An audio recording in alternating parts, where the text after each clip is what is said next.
ఇది ఒక మహిళ విషాద గాథ. జనాలకు కన్నీళ్లు తెప్పించే జీవిత వ్యథ. బతుకు తెరువు కోసం గల్ఫ్ దేశాలకు వెళ్లి ఆరోగ్యం సహకరించక బిడ్డల మీద బెంగతో తిరిగి ఇండియాకు వచ్చేస్తూ మార్గం మధ్యలోనే ఆర్టీసీ బస్సులోనే ప్రాణాలు విడిచిన పశ్చిమ గోదావరి జిల్లా మంచిలి గ్రామానికి చెందిన సత్యపద్మ దీన గాథ ఇది. 2 రోజులుగా సోషల్ మీడియాలో వైరల్గా మారిన సత్యపద్మ మరణం వెనుక వాస్తవాలను తెలియజేసేందుకు ఆమె ఇంటికి వెళ్లి ఆమె బిడ్డల్ని పలకరించింది బిగ్ టీవీ.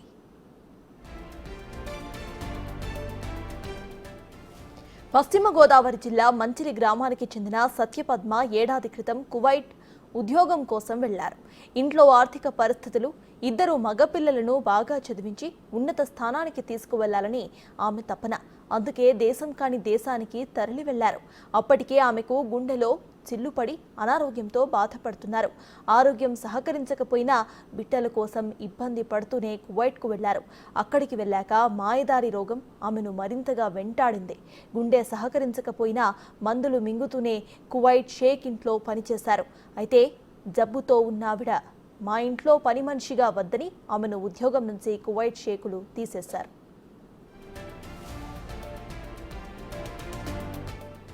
ఏం చేయాలో పాలుపోని స్థితిలో తాను ఇండియాకు తిరిగెళ్లిపోతానని తనను కువైట్ తెచ్చిన కన్సల్టెన్సీని ఆశ్రయించింది.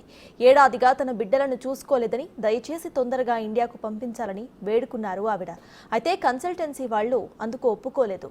2,10,000 కడితేనే ఇండియాకు పంపిస్తామంటూ 2 నెలల పాటు ఆమెను అక్కడే ఉంచేశారు. ఓవైపు గుండె జబ్బు, ఇంకోవైపు పిల్లలను చూడాలన్న తపనతో నరకం చూసిందే సత్యపద్మ. కనీసం వేసుకోవడానికి మందులు కూడా లేక ఆరోగ్యం మరింతగా క్షీణించింది. చివరికి ఆమె భర్త ఇంటిని తాకట్టు పెట్టి 2,10,000 రూపాయలను కన్సల్టెన్సీకి చెల్లించి ఆ తరువాత ఆమెకు టికెట్ బుక్ చేసి ఆమెను రప్పించే ప్రయత్నం చేశారు. ఇన్ని ఇబ్బందుల తరువాత శంషాబాద్ ఎయిర్పోర్ట్లో ఫ్లైట్ దిగి తనకు ఆర్టీసీ బస్సు ఎక్కిందామే. తన 2 మగబిడ్డలను ఎప్పుడెప్పుడు చూస్తానా అనే సంతోషంలో ఇన్నాళ్ళు పడిన బాధ అంతా కూడా మర్చిపోయారు. మరికొన్ని గంటల్లోనే భర్త పిల్లలను చూస్తానని ఆనందపడ్డారు. కానీ ఆర్టీసీలో విజయవాడ వెళ్ళాక మార్గం మధ్యలోనే బస్సు సీట్లోనే ఆమె గుండె ఆగిపోయింది. కన్న బిడ్డలిద్దరినీ కళ్ళారా చూసుకోకుండానే కన్ను మూసింది సత్యపద్మ.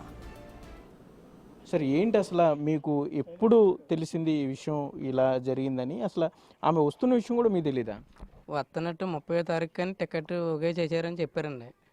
అప్పుడు తప్ప మాకు 24వ తారీఖు వస్తున్నట్టు మనకు తెలియదండి. ఇన్ఫర్మేషన్ నాకు చెప్పలేదు. మాకు విజయవాడ డిపో నుంచి ఫోన్ వచ్చిందండి. ఈ పలానా ఆవిడ వచ్చి ఇక్కడ చనిపోయింది, వచ్చి తీసుకెళ్ళండి ఫోన్ చేస్తే మేము అప్పుడే వస్తాం. ఏంటంటే వాళ్ళ ఫోటో తీసి పంపించారండి. అప్పుడు పంపించిన తర్వాత మేము వెళ్ళి బాడీని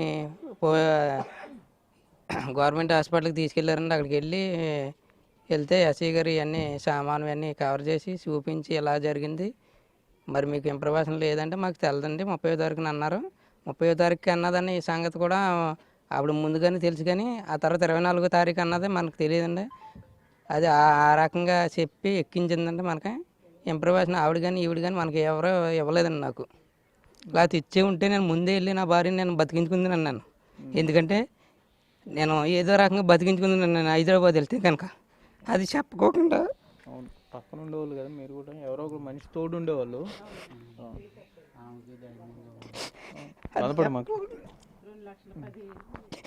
నేను అప్పు చేసి నా ఇల్లు తరగే డబ్బులు కట్టి వడ్డీలకు తెచ్చి 2,10,000 కడుతున్నా కానీ వదలలేదండి. తీసుకుని నా భార్య శ్యామని నాకు అప్పగించిందండి. నేను అంత ఆస్తుడు వస్తుంది. అంటే ఏంటి, ఏజెంట్ డబ్బులు కట్టించుకుందా ఈవిడ దగ్గర? అదే అండి, ఈమెను పోరు చేస్తే నాకు ఫోన్ చేసి మాట్లాడేదండి. డబ్బులు కడితేనే కానీ కుదరదు, డబ్బులు కట్టాలంటే నేను కట్టలేను మేడం, నేను లేబర్ని, నాకు ఇంత మట్టి నేను కట్టగలుగుతాను కానీ అంత కట్టలేను నేను అంటే 2,50,000 చెప్పిందండి ముందు. 2,50,000 చెప్తే నేను అలా కాదు, నేను ఏం కట్టలేనంటే సరే అయితే మాది నెల జీతం అక్కడ ఉండిపోయిందండి ఆవిడది. ఓ నెల జీతం ఉన్నది కాబట్టి 2,15,000 కట్టు, ఓ 15,000 నేను ఇట్టుకుంటాను, అని అన్నదండి. ఎందుకు అసలు మనం డబ్బులు కట్టడం ఏంటి? ఆవిడ అక్కడ పని చేసింది, దానికి సంబంధించి జీతం ఇవన్నీ ఉంటాయి, మీరు డబ్బులు కడితే ఆమెను పంపించడం ఏంటి? అంటే వాళ్ళు అరాబీ వాళ్ళు ఆఫీస్కి తీసుకొచ్చి చెప్పారండి. ఆఫీసులో 3 నెలలు ఎట్టుకుని మనుషుల్ని ఇలా ట్రాప్ చేసి డబ్బులు గట్ట గుంజి మాగోడి దగ్గర ఇలా పాడు చేసిందండి జీవితాన్ని. మా జీవితాన్ని నాశనం చేసి అప్పుల పాలు చేసిందండి ఆఫీస్ మేడం. అదండి 3 నెలల నుంచి దానికి అన్నం భోజనం వాళ్ళు పెడితేనే తింటాం, అంతే తప్ప రెండోది ఎప్పుడు భోజనం చేసామని నేను అడిగేవాడినండి. వాళ్ళు ఎడితేనే తప్ప మనం అడిగితే హక్కు ఉండేది హక్కు ఉండదు.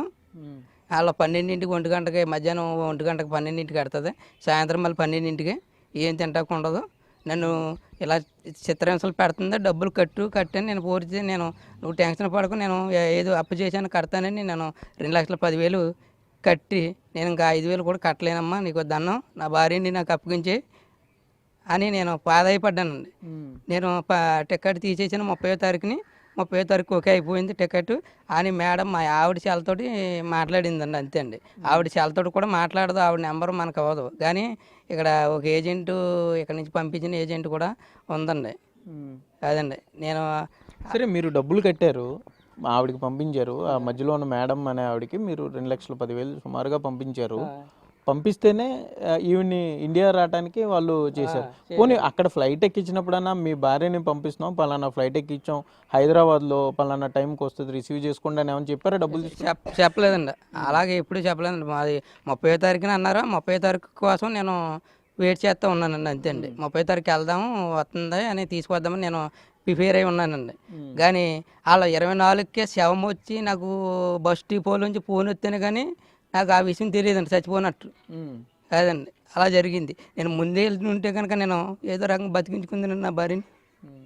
నేను హైదరాబాద్ వెళ్ళిపోదునండి, ఏ రకంగా నేను వెళ్ళి నేను తెచ్చుకుని నేను బతికించుకుందానండి. ఆ ఇన్ఫర్మేషన్ నాకు చెప్పలేదండి. ఎప్పుడండి అసలు ఆవిడ ఎప్పుడు మస్కట్ వెళ్ళింది? సుమారు ఎంతకాలం పనిచేసింది ఆవిడ?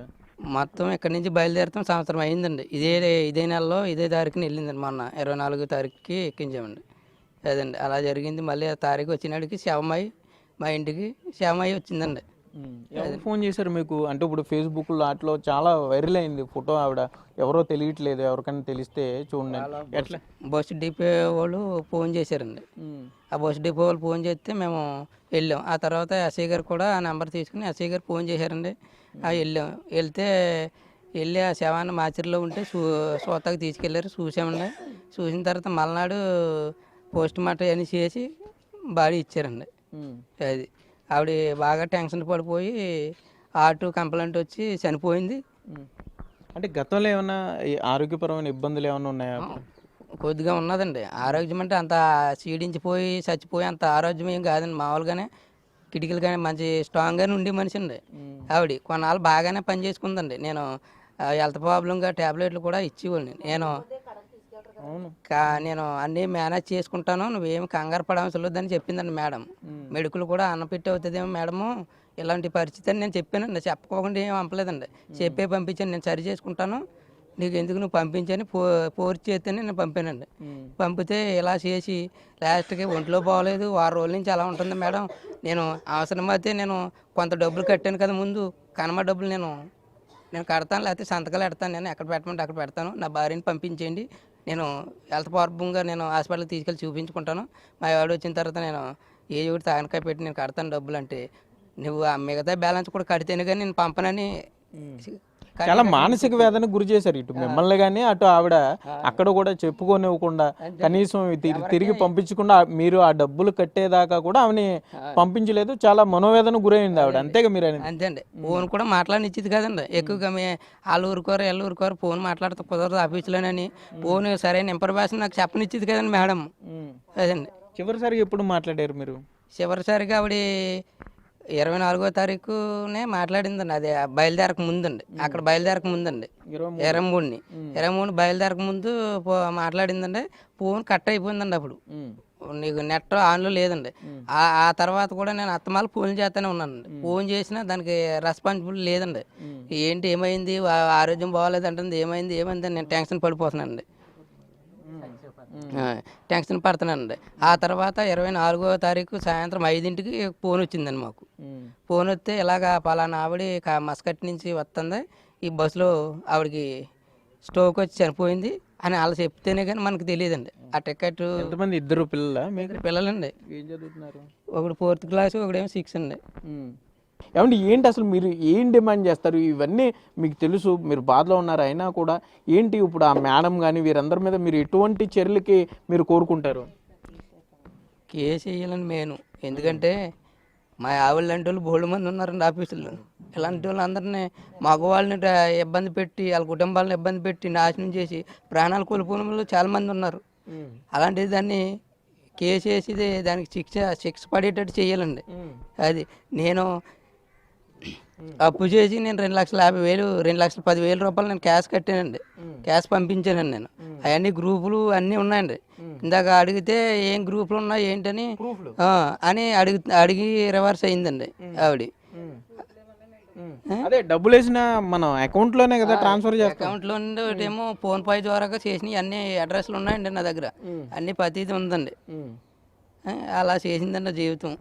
అది నేను ఇప్పుడు అప్పు చేసి నేను 2,10,000 రూపాయలు కట్టానండి. అది మనిషి వచ్చేస్తే నేను ఆ డబ్బుల కోసం నేను చింతించకపోదును, కానీ ఆ డబ్బులు తీసుకుని శవాన్ని అప్పగించిందండి నాకు. అది దానికోసమే ఏమైనా ప్రభుత్వం ఏదైనా చెయ్యాలంటే అలాంటి వాళ్ళని శిక్షించాలి మెయిన్. తల్లి కువైట్ నుంచి వస్తుందని, తమకు ఎన్నెన్నో బహుమతులు తెస్తుందని ఆ ఇద్దరు బిడ్డలు ఇంటి బయటే అమ్మ కోసం ఎదురు చూస్తున్నారు. అమ్మ రాగానే తమని గుండెలకు హత్తుకుంటుందని, ఎత్తుకుంటుందని ఆ పిల్లలిద్దరూ కూడా ఆశపడ్డారు. కానీ నవ్వుతూ ఇంట్లో అడుగు పెట్టాల్సిన అమ్మ శవంగా ఇంటికి వచ్చింది. అమ్మ ఇక లేదని తెలిసి గుండెలలిసేలా ఏడుస్తున్నారు ఆ చిన్నారులు. ఏంటి మీరు ఎప్పుడు మాట్లాడారు అమ్మతో చివరిసారిగా మీరు? అదే 23వ తారీఖు మీరు జాగ్రత్తగా చదువుకోండి, నా కోరిక తీర్చండి అన్నదని.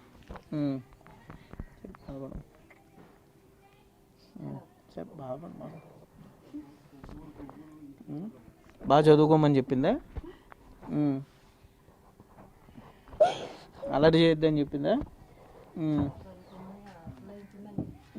ఎక్కడ, ఏ హాస్టల్లో? పాలకుల గురుకుల పాఠశాల. అక్కడ చదువుతున్నావా? ఏ క్లాసు? 6th class. ఏమన్నా తెమ్మని చెప్పావా అమ్మకి మరి వచ్చేటప్పుడు? వస్తున్నా అని చెప్పిందా? నాకు బట్టలు తేమ్మ అన్నాను. ఇంకా మీకు చాలా తెస్తాను, బూట్లు కట్టాను అన్నదండి. అన్నీ తెచ్చిందండి. ఇప్పుడు రెగ్యులర్గా మాట్లాడుతూ ఉండేవాడు నువ్వు? ఇప్పుడు రోజు మాట్లాడుతావు, వారానికి ఒకసారా? రోజు మాట్లాడి ఉన్నాడు. ఏమన్నా చెప్పిందా? ఏమన్నా జ్వరంగా ఉంటుంది, బాగోట్లేదా, అట్లా ఏమన్నా చెప్పిందా నీతో? అసలు చెప్పేది కాదండి. ఓకే, బయలుదేరే ముందు చెప్పింది వస్తున్నా, అన్ని బొమ్మలు తెస్తా అని చెప్పిందా?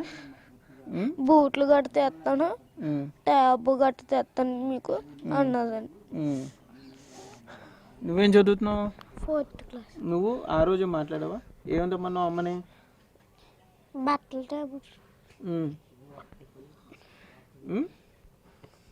ఏం చెప్పింది అమ్మ నీతో? అమ్మ ఏం చెప్పింది? బాగా చదువుకోమని చెప్పిందా? నీ పేరేంటి చెప్పు? జశ్వంత. నువ్వు 4th? నువ్వు ఎక్కడ చదివేది? ఇక్కడ మన బోర్డింగ్ స్కూల్. ఇంతటి బాధలను, గుండె జబ్బు వెంటాడుతున్నప్పటికీ కూడా తమ పిల్లలకు కువైట్ నుంచి బోలెడన్ని గిఫ్టులు కొంది సత్యపద్మ. అయితే ఇంటికి వెళ్ళగానే మాకేం తెచ్చావమ్మా అని పిల్లలు అంటే సంతోషంగా బ్యాగ్ తెరిచి వాటిని పిల్లలకు ఇవ్వాలి అని అనుకున్నారు ఆవిడ. సెంట్ బాటిల్స్, ట్యాబ్లు, వాచ్లు, చాక్లెట్స్, బూట్లు, బట్టలు ఇలా చాలానే కొన్నారు. ఆ తల్లి ఆవిడ కొన్న వస్తువులు పిల్లలకు చేరాయి, కానీ ఆమె మాత్రం ప్రాణాలతో ఇంటికి చేరలేకపోయింది. ఈ బ్యాగ్తోనే ఆమె రావటం జరిగింది, ఇండియా రావటం జరిగింది.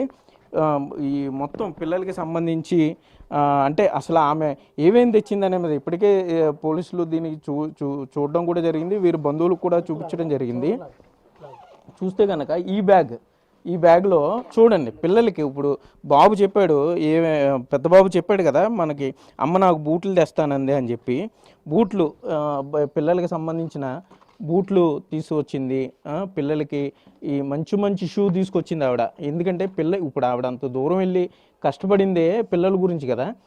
చూడండి మంచి షూ, ఇప్పుడు తను చెప్పాడు నాకు ఇవన్నీ తెస్తానందే బట్టలు, ఇంకా ఆవిడకి సంబంధించిన మిగిలినవన్నీ కూడా ఉన్నాయనే చెప్పుకోవచ్చు. అంటే అంత సుదూరం వెళ్ళింది, పిల్లల గురించి వెళ్ళింది, తను వస్తుంది కాబట్టి ఇవన్నీ చెప్పడం కూడా జరిగింది, తెస్తున్నానని చెప్పడం కూడా జరిగింది. కాబట్టి ఇవన్నీ కూడా ఈ చాక్లెట్ల ప్యాకెట్లు పిల్లల గురించి, అంటే మామూలుగా ఎవరు విదేశాలకు వెళ్ళినా కూడా చాక్లెట్లు ఎక్కువగా చాక్లెట్లు తీసుకొస్తుంటారు. మన మన బంధువులు ఎవరు వెళ్ళినా కూడా ఈ దుబాయ్కి సంబంధించి మస్కట్కి సంబంధించిన చాక్లెట్ల ప్యాకెట్లు తెచ్చింది పిల్లల గురించి. ఇవన్నీ కూడా చూడండి, సుమారుగా 2-3 ప్యాకెట్లు ఇవన్నీ కూడా పిల్లల గురించి ఆవిడ తీసుకొచ్చింది. అంటే ఆవిడ ఎంత ప్రేమ, ఇంటికి రావాలి, ఇవన్నీ కూడా ఈ సూట్ కేసు ఇప్పుడు అన్నీ బాగుంటే ఆవిడ పిల్లల ముందు ఓపెన్ చేసేది.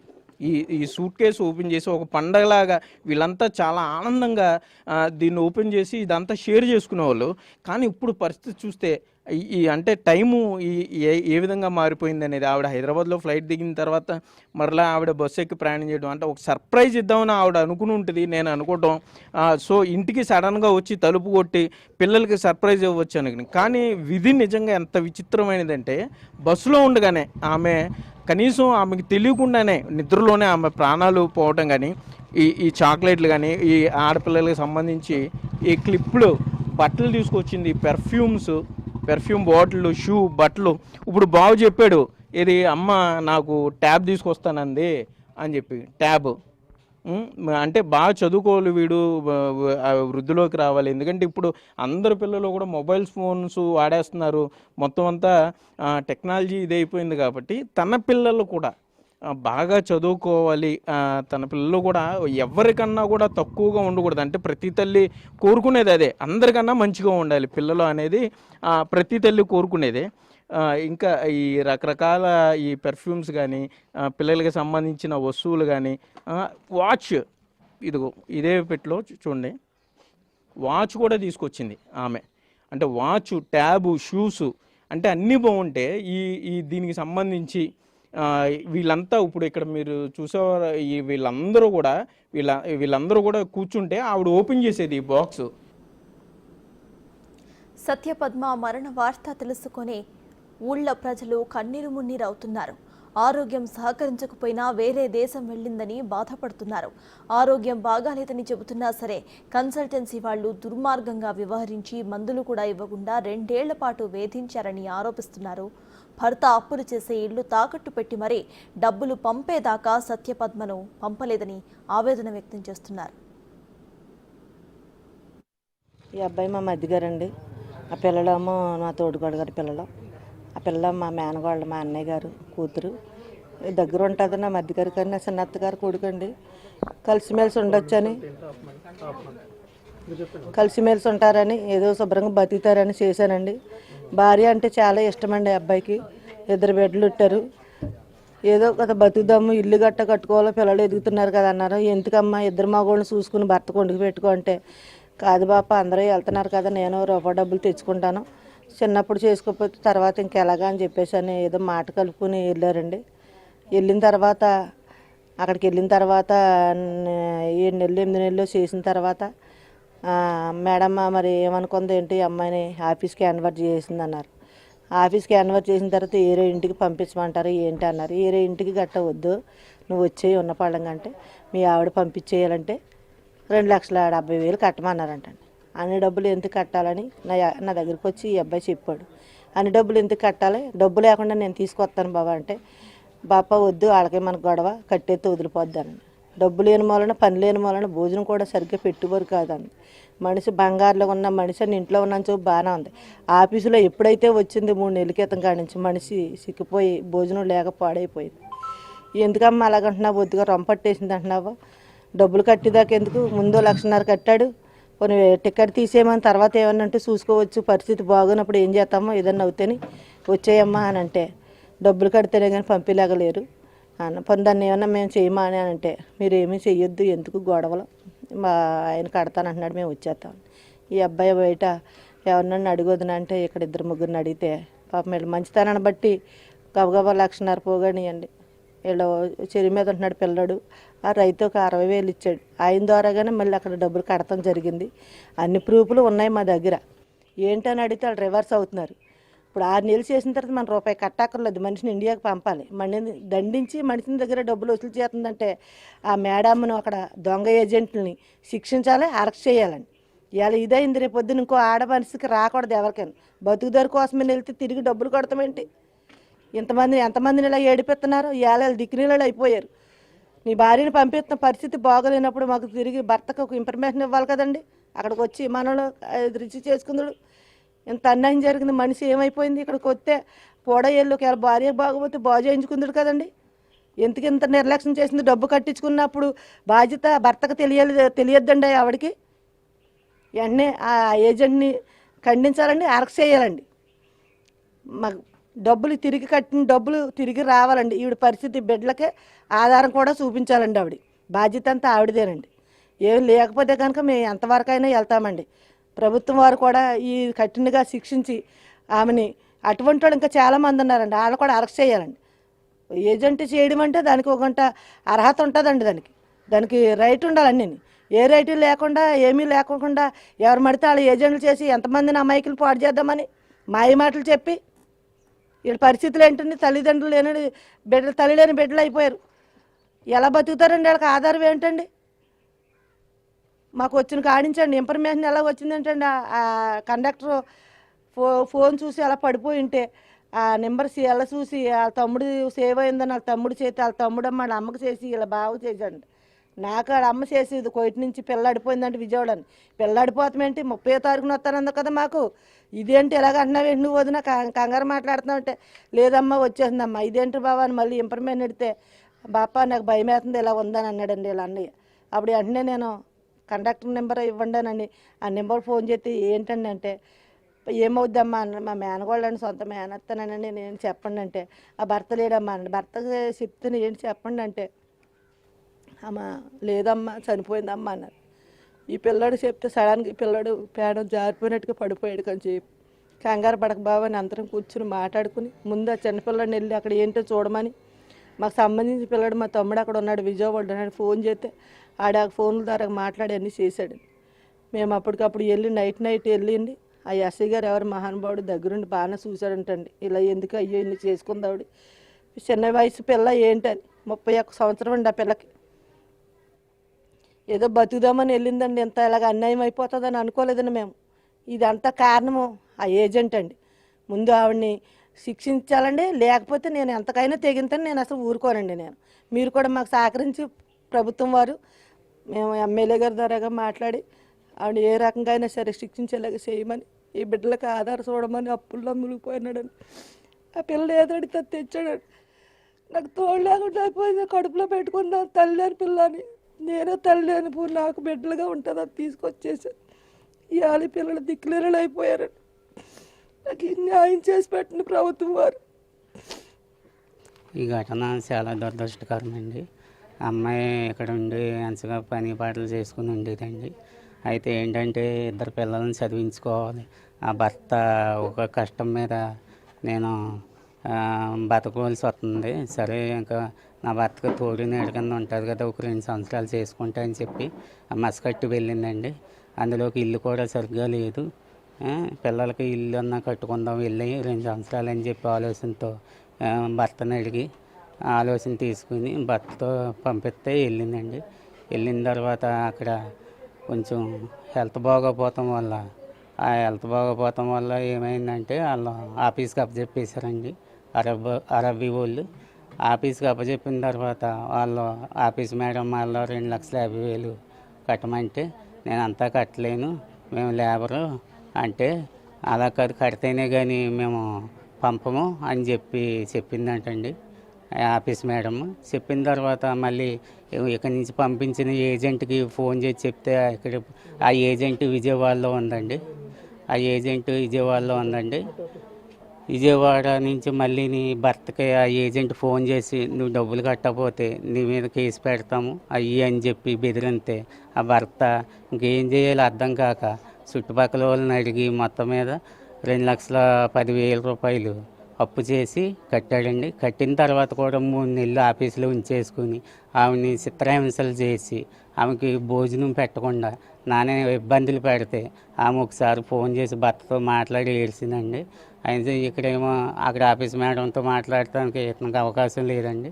ఏజెంట్కి ఫోన్ చేసి నేను డబ్బులు కట్టా కూడా మీరు ఎందుకు ఆఫ్ చేస్తున్నారని చెప్పి ఆ ఏజెంట్ని అడిగితే పంపుతాం కంగారు ఏంటి అని చెప్పి రెక్లెస్గా సమాధానం చెప్పి అలా డిలే చేసి 30వ తారీఖున పంపుతామని చెప్పి 23నే మరి ఏమైంది ఏంటో అక్కడ తెలియదండి. 23నే ఎక్కిచ్చేసింది.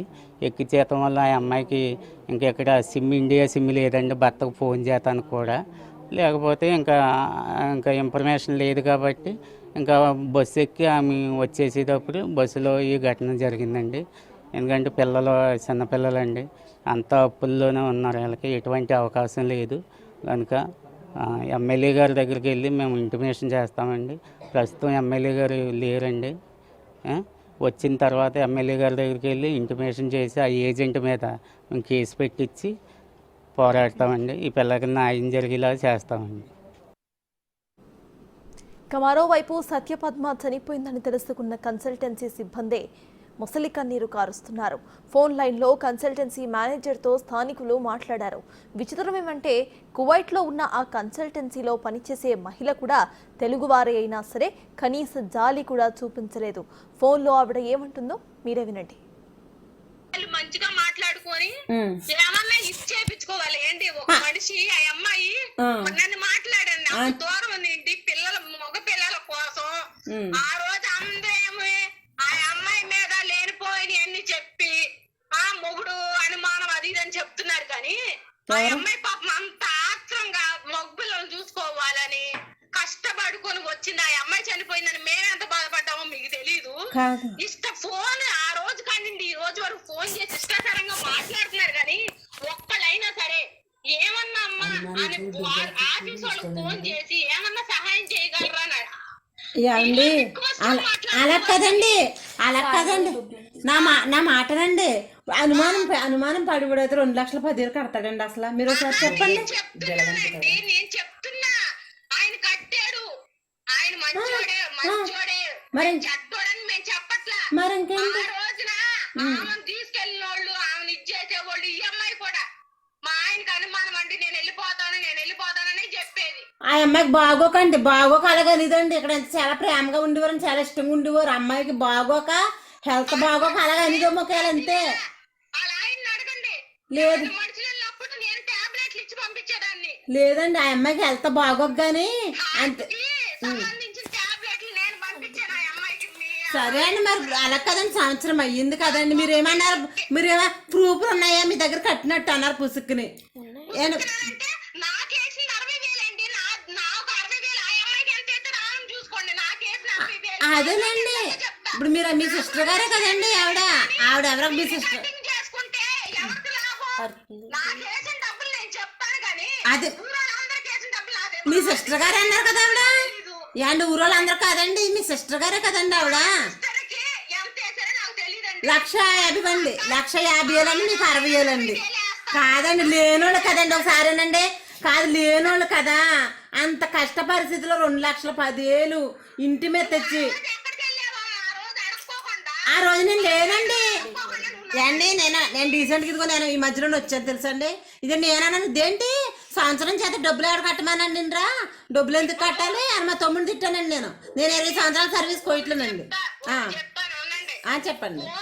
నువ్వు నేను మాట్లాడుకోవడం కాదు. మీ తమ్ముడు నాకు 60,000 వేసాడు. మా సిస్టర్ కేసిన డబ్బులు కూడా ఉంటాయి కదా. ఉన్నాయండి, ఉన్నదండి. మాట్లాడుకోండి. సరే అండి, అది ఉన్నదండి. ఎందుకు లేదండి, వేసినవి ఉన్నాయండి, ప్రూఫ్లు ఉన్నాయి, లేకుండా లేవమ్మా, ఉన్నాయి. కాకపోతే మనిషి సాగు బతుకుల్లో కూడా ఇప్పుడు అందరూ ఫోన్లు చేసేసేసి అందరూ ప్రాణుల గురించి అడగడం. ఆ అమ్మాయి చనిపోయిందని ఎవరికన్నా తెలుసా? ఎందుకు తెలుసండి, ఆమె హార్ట్ పేషెంట్ కదండి. ఆనందంగా వచ్చింది, అలా డబ్బులు కట్టాలి.